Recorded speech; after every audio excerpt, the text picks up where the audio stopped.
আসসালামু আলাইকুম। সংবাদে আপনাদের সবাইকে স্বাগতম জানাচ্ছি আমি মিম। শুরুতেই সংবাদ শিরোনাম।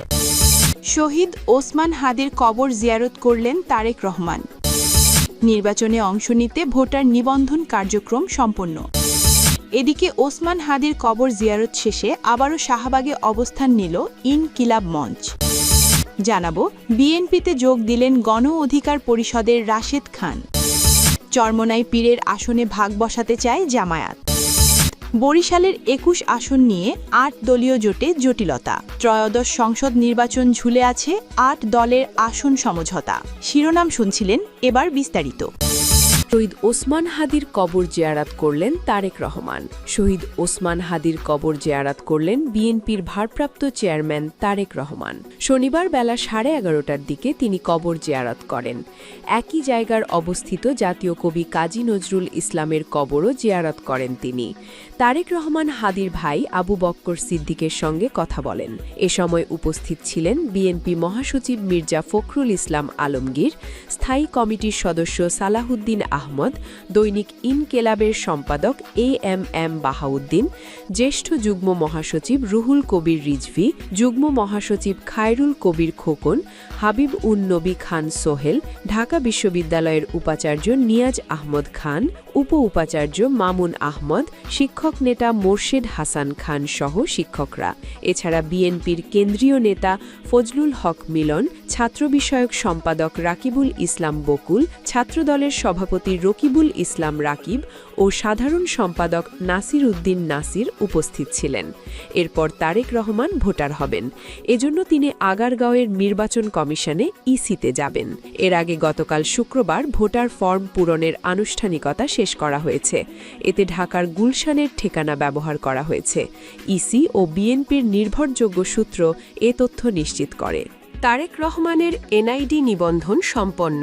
নির্বাচনে অংশ নিতে ভোটার নিবন্ধন কার্যক্রম সম্পন্ন করেছেন বিএনপির ভারপ্রাপ্ত চেয়ারম্যান তারেক রহমান। শনিবার দুপুর ১টার দিকে তিনি নির্বাচন ভবনে পৌঁছান।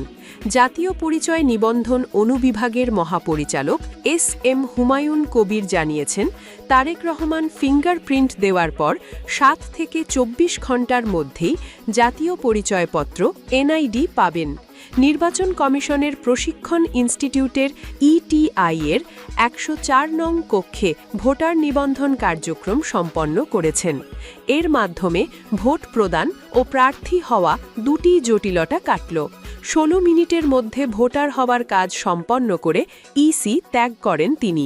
নির্বাচন কমিশন ভবনে প্রবেশের আগে রাস্তার দুপাশে দাঁড়ানো নেতাকর্মী ও সাধারণ মানুষদের হাত নেড়ে শুভেচ্ছা জানান তিনি।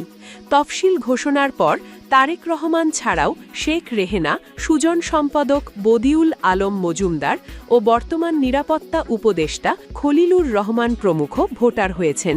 তারেক রহমানের ভোটার কার্যক্রমের সময় ইসির সিনিয়র সচিব, এনআইডির ডিজি ও আইডিপি প্রকল্পের পিডি উপস্থিত ছিলেন। এর আগে তারেক রহমানের একমাত্র মেয়ে জাইমা রহমান, স্ত্রী জুবাইদা রহমান ভোটার হয়ে বাসায় ফিরে যান। গত ৩১শে অক্টোবর ভোটার তালিকা চূড়ান্ত করে ইসি। তবে তফসিল ঘোষণার পর তারেক রহমান ও একমাত্র মেয়ে জাইমা রহমান ভোটার হয়েছেন। এর পরিপ্রেক্ষিতে ঢাকা ১৭ অর্থাৎ গুলশান ২-এর ১৭ নং ওয়ার্ড সংসদীয় আসনের বিদ্যমান ভোটার তালিকা সংশোধিত সম্পূরক চূড়ান্ত ভোটার তালিকা প্রকাশ করবে নির্বাচন কমিশন। বিদেশে থাকায় দীর্ঘ ১৭ বছর ভোটার হতে পারেননি তিনি। ছবিসহ ভোটার তালিকা শুরু হয় ২০০৭ সালে। এর আগে তিনি রাজনৈতিক কারণে লন্ডনে চলে যান। আগামী ২৯শে ডিসেম্বর মনোনয়নপত্র জমার শেষ দিন। ভোটার তালিকায় নাম অন্তর্ভুক্তির মাধ্যমে ত্রয়োদশ সংসদ নির্বাচনে প্রার্থী হওয়ার সব বাধা কাটল তারেক রহমানের। ইতিমধ্যে বগুড়া থেকে তার নামে মনোনয়নপত্র সংগ্রহ করা হয়েছে। উল্লেখ্য, গত ১১ই ডিসেম্বর তফসিল ঘোষণা হয় জাতীয় নির্বাচন ও গণভোটের। আগামী ১২ই ফেব্রুয়ারি ভোট গ্রহণ অনুষ্ঠিত হবে। আবারও শাহবাগে অবস্থান নিল ইনকিলাব মঞ্চ। বিএনপির ভারপ্রাপ্ত চেয়ারম্যান তারেক রহমানের জন্য কিছুটা সময় শাহবাগ থেকে সরে গিয়ে কাঁটাবনে অবস্থানের পর শনিবার দুপুর ১২টার দিকে আবার শাহবাগ মোড়ে অবস্থান নিয়েছে ইনকিলাব মঞ্চ। শরীফ ওসমান হাদির কবর জিয়ারত শেষে তারেক রহমান ঢাকা বিশ্ববিদ্যালয় ক্যাম্পাস এলাকা ছাড়ার পরপরই ইনকিলাব মঞ্চের আন্দোলনকারীরা আজিজ সুপার মার্কেটের সামনে থেকে সরে শাহবাগ মোড়ে চলে আসেন। খবর বিবিসি বাংলা। তারা সেখানে অবস্থান নিয়ে স্লোগানে হাদি হত্যার বিচার দাবি করছেন।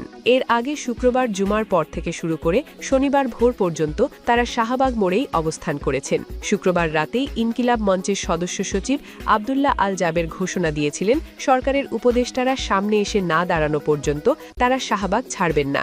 একই সঙ্গে তিনি বলেন, হাদি হত্যার পরিকল্পনাকারী, হত্যাকারী ও তাদের ভারতে পালাতে যারা সহায়তা করেছে তাদের গ্রেপ্তার না করা পর্যন্ত তারা রাজপথে অবস্থান করবেন।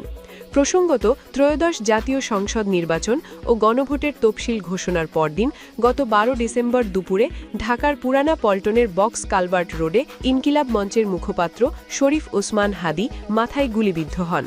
তদন্ত সংশ্লিষ্টরা হাদিকে গুলিবর্ষণকারী হিসেবে নিষিদ্ধ ঘোষিত ছাত্রলীগের এক নেতাকে শনাক্ত করে। ওই আসামি ভারতে পালিয়ে গেছেন বলে আলোচনা রয়েছে।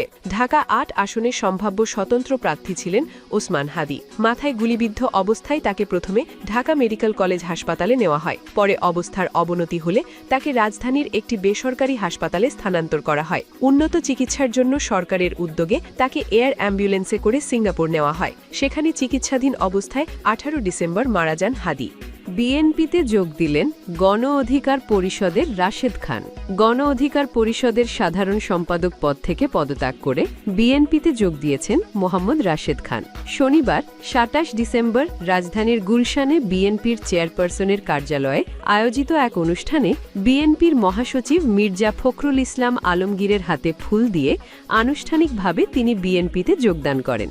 যোগদান অনুষ্ঠানে বিএনপির মহাসচিব মির্জা ফখরুল ইসলাম আলমগীর বলেন, আসন্ন ত্রয়োদশ জাতীয় সংসদ নির্বাচনে ঝিনাইদহ ৪, কালীগঞ্জ ও ঝিনাইদহ সদর উপজেলার আংশিক আসনে বিএনপির মনোনীত প্রার্থী হিসেবে ধানের শীষ প্রতীকে নির্বাচন করবেন মোহাম্মদ রাশেদ খান। তিনি দলের নেতাকর্মীদের রাশেদ খানের পক্ষে ঐক্যবদ্ধভাবে কাজ করার আহ্বান জানান। এদিকে গণ অধিকার পরিষদ জানিয়েছে, দলটির সাধারণ সম্পাদক মোহাম্মদ রাশেদ খানকে নির্বাচনে অংশ নিতে বিএনপিতে যোগদানের অনুমোদন দেওয়া হয়েছে। দলীয় সিদ্ধান্ত ও নির্বাচনী কৌশলের অংশ হিসেবেই তিনি বিএনপির প্রার্থী হিসেবে ঝিনাইদহ ৪ আসনে ধানের শীষ প্রতীকে প্রতিদ্বন্দ্বিতা করবেন। শুক্রবার রাতে গণমাধ্যমে এ বিষয়ে কথা বলেন গণ অধিকার পরিষদের সভাপতি নুরুল হক নূর। তিনি বলেন, ফ্যাসিবাদের পতনের লক্ষ্যে বিগত সরকারের বিরুদ্ধে আমরা একসঙ্গে আন্দোলন করেছি। ফ্যাসিবাদ পরবর্তী নতুন বাংলাদেশ গড়ে তোলার জন্য রাষ্ট্র সংস্কার জরুরি। সেই লক্ষ্যেই যারা একসঙ্গে আন্দোলন করেছে তারা একসঙ্গেই নির্বাচন করবে এবং ভবিষ্যতে জাতীয় সরকার গঠনে ভূমিকা রাখবে। চরমনাই পীরের আসনে ভাগ বসাতে চায় জামায়াত। বরিশালের ২১ আসন নিয়ে ৮ দলীয় জোটে জটিলতা।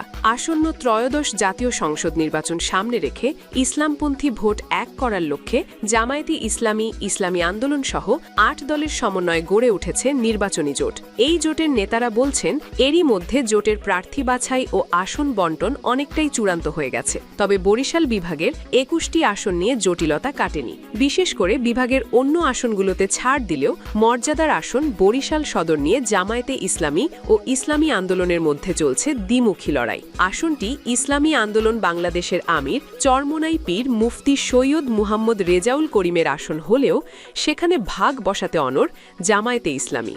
ঝুলে আছে ৮ দলের আসন সমঝোতা। ত্রয়োদশ সংসদ নির্বাচন। ত্রয়োদশ জাতীয় সংসদ নির্বাচন সামনে রেখে প্রার্থী চূড়ান্ত তথা আসন সমঝোতা নিয়ে দফায় দফায় বৈঠক আর নিজেদের মধ্যে আলোচনা চালিয়ে যাচ্ছেন জামায়াতে ইসলামী সহ সমমনা ৮ দলের নেতারা। তবে কয়েকটি দলের প্রত্যাশা বেশি হওয়ায় চূড়ান্ত পর্যায়ে গিয়েও আসন সমঝোতার বিষয়টি এখনও ঝুলে রয়েছে।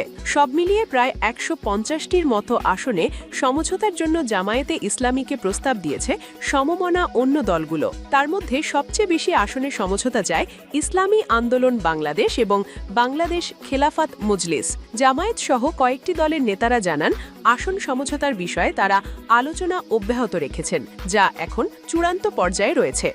আজ শনিবার রাতে দলগুলোর শীর্ষ নেতাদের বৈঠক ডাকা হয়েছে।